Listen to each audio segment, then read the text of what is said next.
Nós vamos chamar agora para falar com a gente o nosso companheiro do Quilombagem, o Davis Nichols.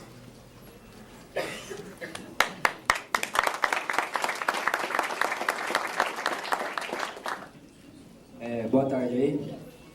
Seguinte, quando o Fernando convidou para fazer essa fala, aí ele falou assim, ó, vai lá trocar ideia com o pessoal sobre a questão racial, sobre o combate ao racismo e a revolução. Aí eu fiquei empolgado e tal, né? E aí ao mesmo tempo fiquei um pouco decepcionado quando eu vi que na análise de conjuntura em nenhum momento aparecia uma preocupação com o racismo como tarefa revolucionária, né?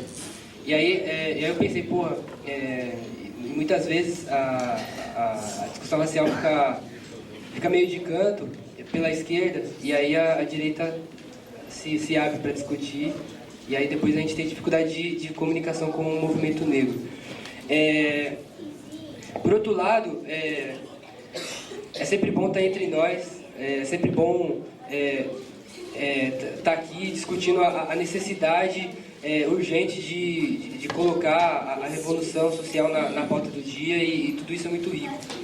Eu gostaria muito de dar uma breve saudação, até pelo tamanho da mesa, mas tem algumas coisas que eu acho que não foram faladas e me sinto na responsabilidade de fazer algumas provocações que possam ser pertinentes, por mais que a gente tenha até pouco tempo para ocorrer. Pensando assim na questão da luta contra o racismo e a revolução socialista, comunista, né? O racismo ele não foi, o que a história tem mostrado, não foi devidamente entendido pela esquerda, que muitas vezes a gente poderia até chamar, como alguns chamam nos Estados Unidos, esquerda branca.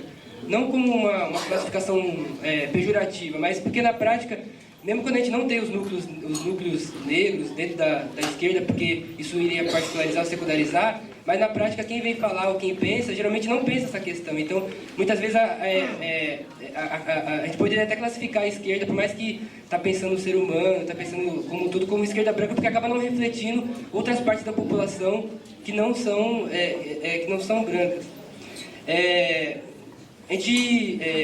Uma coisa que a gente precisa pensar é que discutir racismo não tira a centralidade do trabalho. Pelo contrário, provoca para a gente pensar o trabalho na sua complexidade. Porque o racismo não é uma questão só do Brasil, mas o capitalismo no mundo foi construído e erigido sobre o racismo. E pensar o racismo, pensar o seu combate é tarefa revolucionária. Por outro lado, a gente não vê, por exemplo, na esquerda, um incômodo, por exemplo, quando muitos de nós aqui conseguiu fazer faculdade, mestrado e tudo mais, a gente não se incomoda quando não tem outro negro na sala de aula, a gente não se incomoda quando não tem outros negros na mesa, a gente não se incomoda quando... Mas muitas vezes, quando o movimento negro começou a se articular e cobrar cotas, por exemplo, com uma demanda reformista, das dificuldades do movimento negro foi grupos da própria esquerda. Então são provocações, né? Enquanto movimento negro, e aí eu falo enquanto movimento negro de esquerda, mas enquanto movimento negro no geral, muitas vezes o movimento não vê na esquerda um parceiro em potencial, um potencializador da luta. Então é uma provocação.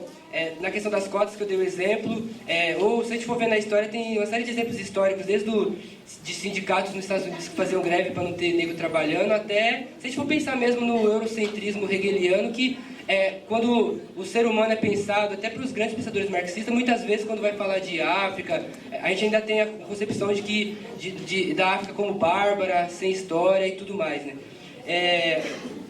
Ao mesmo tempo, também é interessante dizer que a própria luta negra, se a gente for ver a história da luta negra, a gente vai ver que a luta negra, a luta contra o racismo não seria o que ela é e não teria as conquistas que teve se não fosse o marxismo. Grandes pensadores que pensam a questão racial se embasam no marxismo. Jorge Padmore, Nkrumah, Patrice Lumumba, Agostinho Neto, MC Zé, Fanon, Samora Machel, Eric Cleaver nos Estados Unidos, Angela Davis. E interessante dizer que muitos intelectuais do movimento negro no Brasil se inspiraram nas guerras de libertação africana, que optaram pelo comunismo, e queriam pensar, faziam propostas de pensar o racismo intercalado com a luta de classes, mas tiveram dificuldade pela incompreensão da esquerda de entender a importância do racismo na transformação da sociedade. Seria interessante fazer uma análise tanto da história da esquerda quanto da história do movimento negro para a gente entender um pouquinho isso, mas como não dá tempo, é interessante dizer que a Revolução Francesa, ela trazia consigo os ideais de liberdade, igualdade, fraternidade e tal. Mas a gente sabe, como foi dito aqui, que esses ideais ficaram só no ideal e isso não se concretizou, né? Desde a derrota dos jacobinos até Napoleão e porra toda, não precisa ficar repetindo aqui.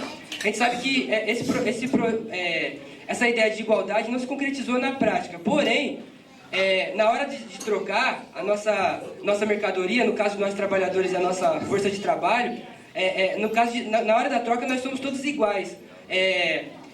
No mercado somos todos livres cambistas. Então, ao mesmo tempo que o capitalismo não possibilita uma real igualdade como ele prega, o capitalismo é o sistema da igualdade, ele é o sistema da liberdade, contraditoriamente, né? Mas da liberdade do capital, da igualdade enquanto troca. Só que essa troca, essa igualdade, ela só é possível porque você está trocando coisas diferentes. Existe uma diferenciação do capital e do trabalho. O trabalhador vende a força de trabalho e o burguês ele vem com o dinheiro que paga o salário. Por outro lado, a gente tem que começar a pensar que também a força de trabalho ela é diferenciada. Porque o que é a acumulação primitiva de capital se não fosse a hiperexploração de alguns, inclusive para conter o movimento operário na Europa, para conseguir dar estado de bem-estar social um pouquinho depois para os trabalhadores dos países centrais capitalistas. Isso não é diferenciação da força de trabalho? O que seria o que aconteceu na África do Sul, onde você tinha trabalhadores brancos a serviço do colonialismo, que reproduziu o racismo, e trabalhadores negros que chegavam a ganhar 10% dos trabalhadores brancos para fazer trabalhos muito piores. O capital não diferencia a força de trabalho? Como só discutir a questão de classe sem discutir essa complexidade, será que dá conta? São questões para a gente refletir e para provocar, né?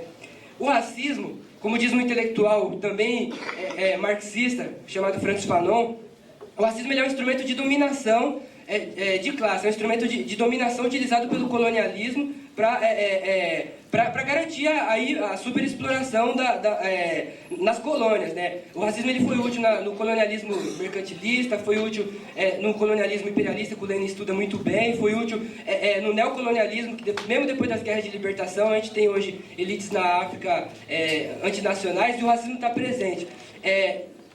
Ao mesmo tempo, é importante a gente pensar que o racismo ele é essencial para o capitalismo. O racismo, como dizem alguns intelectuais, é o parteiro, e o tempo já esgotou, eu estou acabando. O racismo, ele é, como diz um intelectual chamado Carlos Moore, ele é o parteiro do capitalismo. Sem racismo não teria capitalismo. Mas, ao mesmo tempo, a gente não coloca o racismo nas nossas análises de conjuntura. O Florestan Fernandes, que eu também tenho muitas críticas, mas ele traz algumas questões importantes. Ele fala sobre a luta contra o racismo, ele fala que ela tem um duplo caráter. Um caráter dentro da ordem capitalista, porque é uma hiperexploração, e então, diferencia os trabalhadores. Então, muitas vezes o movimento negro vai lutar por questões reformistas mesmo, por cotas, por questões que não são revolucionárias. Só que o sistema não tem como dar isso para todo mundo. A gente sabe disso. Então, ao radicalizar essa luta, ela vai esbarrar com o sistema. Então, discutir a questão racial não é um entrave para a luta de classe. A esquerda tem que parar de tratar a luta negra como se fosse fragmentar a classe trabalhadora. O que fragmenta é o racismo e a incompreensão, muitas vezes, dos revolucionários ao entender essa questão. Para acabar, e aí acabo mesmo, eu só queria dizer que cabe aos revolucionários tratar das questões mais progressistas antes que a direita faça isso. Porque o que tem acontecido no caso do movimento negro, por exemplo, que é o meu exemplo, enquanto os revolucionários de esquerda têm dificuldade de tratar a questão, a Fundação Ford banca pesquisa e banca a porra toda. Então, não basta cantar a revolução, como dizia Sekou Touré, a gente tem que forjá-la com o povo, tratar a luta de classe nas suas complexidades é uma tarefa hiper-revolucionária. Desculpe estourar o tempo, mas eu precisava falar o que não foi dito.